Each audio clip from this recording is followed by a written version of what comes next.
Salut, c'est Trado, je suis content de vous retrouver pour la mise à jour de l'analyse technique du CAC 40, au programme l'analyse de la séance de lundi, la préparation de la séance de mardi, le suivi de mon trade, et je vous retrouve juste après ça. Il ne s'est pas passé grand-chose aujourd'hui, hein, puisque la seule chose qui a véritablement intéressé les investisseurs, c'est le fait que sans doute Madame Lagarde ait rassuré les intervenants quant à l'inflation et à la montée des taux longs. C'est un petit peu le paradigme qui est surveillé actuellement, la lecture des marchés et à mettre en relief par rapport à cette crainte de la reflation de l'économie. Et encore une fois, Madame Lagarde a su trouver les mots justes. Tout ça pour dire que finalement, après avoir perdu 1,2% au pire de la séance entre la clôture de vendredi et les plus bas de lundi, on termine à l'équilibre à 0,11% en négatif. Il faut voir que le support journalier des 5711, 5720 a bien joué son rôle.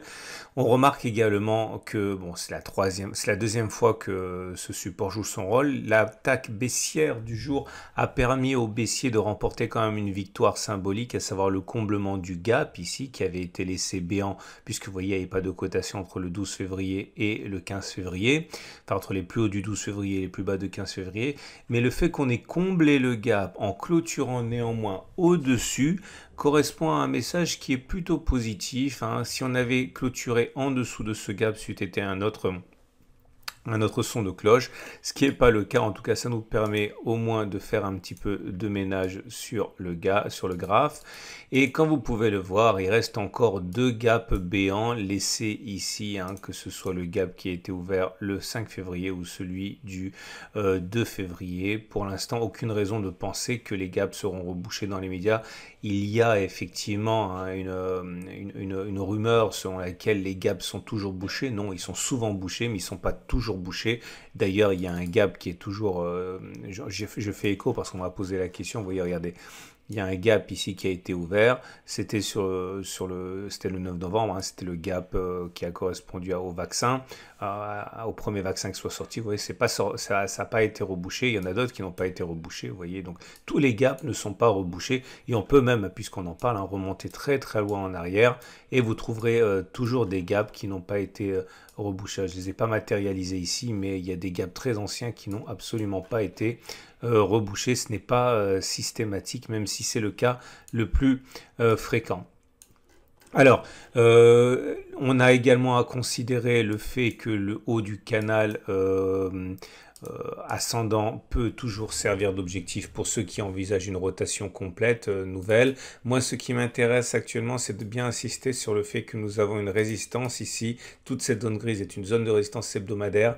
Donc, même si globalement j'ai un biais qui est haussier, on avance véritablement en terrain miné dans cette zone qui est une résistance de moyen terme.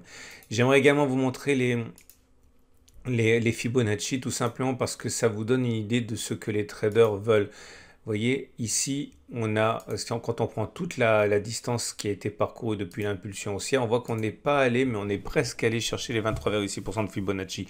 C'est important, ce presque, parce que soit effectivement on repasse au-dessus des précédents sommets et ce sera un signal de force que d'avoir consolidé sans aller chercher les 23,6% de Fibonacci, soit c'est tout l'inverse. Tant qu'on n'est pas passé au-dessus, eh bien, il y aura cette force d'attraction comme un trou noir qui va attirer les cours, à savoir un contact contre les 23,6%. Bien sûr, on ne sait pas ce qui va se passer, mais il faut savoir que si on arrivait effectivement à s'extraire de la consolidation sans avoir cherché les 23,6%, ce serait un vrai signal de force pour la suite. On regarde ce qui se passe au niveau des chandeliers japonais. Première des choses, vous voyez que le chandelier japonais du jour, il est pas mal. Au-delà de la séance assez terne, la richesse des chandeliers japonais montre que d'une part, c'est une clôture qui est verte, donc la pression intraday, elle est haussière.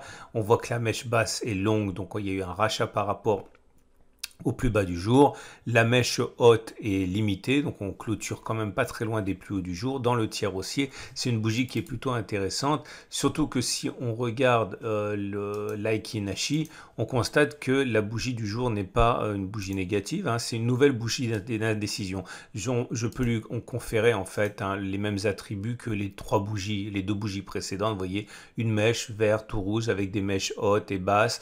Voilà, tout ça c'est de la bougie de consolidation, de la bougie d'hésitation, mais c'est pas de la bougie baissière. Hein. On repasse du côté des éléments purement techniques. Et je vais enlever les Fibonacci parce qu'on n'a pas besoin, voilà comme ça.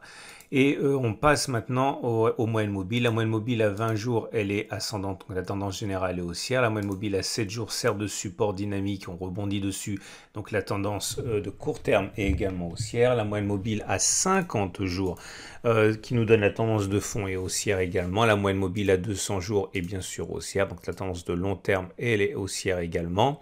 Et on a les bandes de Bollinger qui se mettent en parallèle haussière, ce qui montre que voilà, c'est également positif. Hein. Et il nous faut regarder maintenant les éléments purement techniques. Alors oui, j'insiste, le SAR est toujours positif aussi, il n'a pas été cassé à la baisse. Hein. Donc on va regarder les éléments techniques et surtout pour voir qu'il n'y a rien de nouveau.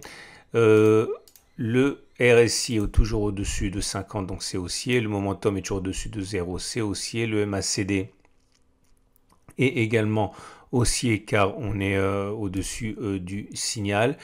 Par contre, les indicateurs techniques rapides hein, font un peu grise mine avec le stochastique qui est sous son signal, le CCI qui est sorti de sa zone de surachat. Mais comme il n'y a rien à voir, j'ai trouvé là une occasion toute trouvée pour aller regarder ce qui se passe des unités de très long terme. Et je vous propose un backtest qui à mon avis va vous plaire, surtout si vous bataillez pour trouver du temps pour trader, parce que encore une fois tout le monde n'a pas la chance de pouvoir passer des heures par jour, encore que je ne sais pas si c'est une chance sur les marchés.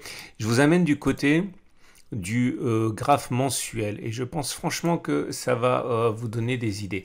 Regardez ce qui se passe. On est donc dans un contexte où une bougie égale un mois. La bougie n'est évidemment pas terminée puisque nous sommes le 23, mais on n'est plus qu'à quelques journées hein, de la clôture. On est là. Et voilà ce qui s'est passé. On a une situation où si on devait clôturer le mois sur les niveaux actuels, on a le momentum qui bascule positif sur un fond, sur un terreau où le MACD est au-dessus de son signal. Ok, et ça, c'est quelque chose que j'aime beaucoup, c'est quelque chose qui me sert beaucoup pour mes investissements de moyen et de long terme, et vous allez comprendre pourquoi. Donc voilà le backtest du jour. On va regarder ce qui se passe lorsque le momentum bascule positif alors que le MACD est déjà au-dessus de son signal. Il y a forcément très peu d'occurrences, hein, puisque c'est des données mensuelles, mais ça devrait encore une fois vous alerter sur un système que vous pourriez éventuellement utiliser. Le test sera réussi. J'ai pas optimisé, hein. J'ai vraiment travaillé ça à la hache, mais je vous laisse optimiser ça. Hein. Question de mettre un peu les mains dans le cambouis parce que vous devez être capable de faire ce genre de choses. Je ne serai pas toujours là, donc vous devez optimiser vous-même. Le test sera gagnant si on fait au moins autant que le stop loss. Et le stop loss, il est très large, c'est une baisse de 10% par rapport au niveau de clôture. Donc clairement, moi je fais le pari que si on devait clôturer comme on clôture actuellement sur les niveaux actuellement, si je mets un stop loss à 10%, eh bien ça sera gagnant si on va chercher au moins plus 10% par rapport à la clôture, et ça sera déclaré perdant si on fait moins 10%. Ok ? Et donc encore une fois, très peu d'occurrences. Première occurrence, elle est là. Vous voyez, sur cette bougie-ci, on a le momentum qui a basculé en territoire positif, alors que le MACD, il est en fait sur la même bougie, hein, il a basculé, il était au-dessus de 0. Okay, donc ça ne se joue pas à grand-chose, mais croyez-moi, le MACD est au-dessus de son signal, pardon, et le momentum bascule positif en même temps. Est-ce qu'on a fait d'abord moins 10% ou est-ce qu'on a fait, enfin c'est pas moins 10%, on va dire 10%. Enfin, à l'origine, je dis pourquoi j'hésite, c'est parce qu'en fait, à l'origine, j'avais pris la hauteur de la bougie. Hein. Donc, pour faire simple, j'ai pris 10%. Est-ce qu'on a fait d'abord moins 10% ou est-ce qu'on a fait plus 10%? On a fait plus 25% au maximum. Et même quand on est descendu ici, vous voyez, on n'a pas été plus bas que moins 10%. Donc, c'est gagné. Un autre exemple ici, vous voyez, on a eu le signal ici, le MACD a basculé au-dessus de son signal et le momentum a basculé au-dessus de 0. Est-ce qu'on a fait moins 10% d'abord ou est-ce qu'on a fait plus 10% d'abord? Et là, encore une fois, j'insiste, hein, à l'origine de mon backtest, je voulais voir ce qui se passait au niveau de si on allait plus bas que l'amplitude de la bougie de signal. Mais bon, en toute autre cause, on n'a pas fait moins 10%. On a même fait, on n'est jamais redescendu plus bas. Okay. Encore un succès ici. Le momentum bascule au-dessus de 0 à un moment où le MACD est au-dessus de son signal. C'est sur cette bougie-ci. Donc on est descendu un petit peu, 1 ou 2% peut-être. Okay. Mais on n'est jamais descendu à moins 10% à partir de cette bougie. On est allé chercher moins 8%. Et on est allé par contre chercher plus que 10%. Okay. Donc encore un succès. Bon, ben, je vous la fais vite maintenant, hein, vous avez compris. On a ici encore un succès. Regardez la belle progression qu'il y a eu derrière. Encore un succès. Encore un succès. Et c'est terminé. On est au début du CAC 40. Autrement dit, il y a de la place pour peaufiner, vous l'avez compris, mais à aucun moment, on a fait moins 10% avant de faire plus 10% au moins. Autrement dit, voilà encore un backtest qui s'avère être vrai et réussi dans 100% des cas. Alors évidemment, c'est pas vrai. Ok, on ne peut pas tirer des lois sur 1, 2, 3, 4, 5, 6, 7 occurrences. C'est largement insuffisant. Ce serait une insulte scientifique que de l'affirmer. Mais vous avez déjà matière ici pour éventuellement regarder ce que ça donnerait sur vos actions préférées. Et je pense que si vous n'avez pas le temps de passer votre vie derrière les écrans, voilà une technique qui pourrait sans doute vous séduire. On bascule du côté des données journalières à nouveau. On regarde ce qui se passe avec l'Ichimoku. Et l'Ichimoku, bah, c'est toujours positif, hein, comme vous pouvez le voir. Le nuage, il est ascendant. Attendez, je vais enlever les choses parce que sinon, on ne voit rien du tout. Le nuage, il est ascendant. On est au-dessus de la Tenkan, au-dessus de la Kijun, c'est haussier. Et on termine avec les trades du jour. Alors, écoutez, si vous êtes haussier, vous pouvez tout à fait essayer d'appliquer le backtest du jour. Hein. Bon, ça implique d'attendre un petit peu, 5 jours, à moins que vous vouliez anticiper le signal et acheter dès maintenant en pariant sur ce qu'on a backtesté. C'est une possibilité. Hein. Bon, je ne suis pas un fan des anticipations de signaux, mais bon, là, c'est quand même bien parti, on va dire. Même si j'encourage pas à le faire, et vous devez backtester, je vous le rappelle. Maintenant, si vous êtes plutôt baissier, bien vous pouvez profiter du fait que nous soyons quand même face à des résistances qui sont importantes, on l'a dit, hein, la résistance hebdomadaire, la résistance journalière. Là, si on met un stop au-dessus des précédents sommets, ici, voilà, on prend large, 1,2%. Si vous visez au moins 1,2 ou 3%, non, ça ne va pas parce que vous allez tomber sur la résistance journalière. Donc, je suis en train de réfléchir à une solution peut-être un petit peu plus... On va prendre les choses à l'envers. Si vous visez un retour sur le support, comme on a fait aujourd'hui, 0,8% et que vous mettez votre stop à 0,8%, bon, vous avez un ratio gain-risque qui est super. Hein, c'est pas fantastique, mais bon, peut-être faudrait attendre un petit peu que l'on remonte pour améliorer le ratio gain-risque. Éventuellement, mettre un stop à 0,5% pour viser 1,1%. C'est quand même un ratio gain-risque qui est meilleur. Quant à moi, vous le savez, j'ai acheté, c'était, je ne sais plus, la semaine dernière. J'ai acheté sur un niveau qui était celui-là, par contre, ça je me rappelle, c'était 5700 et quelques. Mon stop loss, parce que justement je me méfiais des backtests du jour où je suis rentré, j'ai mis un stop en dessous du deuxième gap, comme ça me fait une sécurité supplémentaire. Voilà.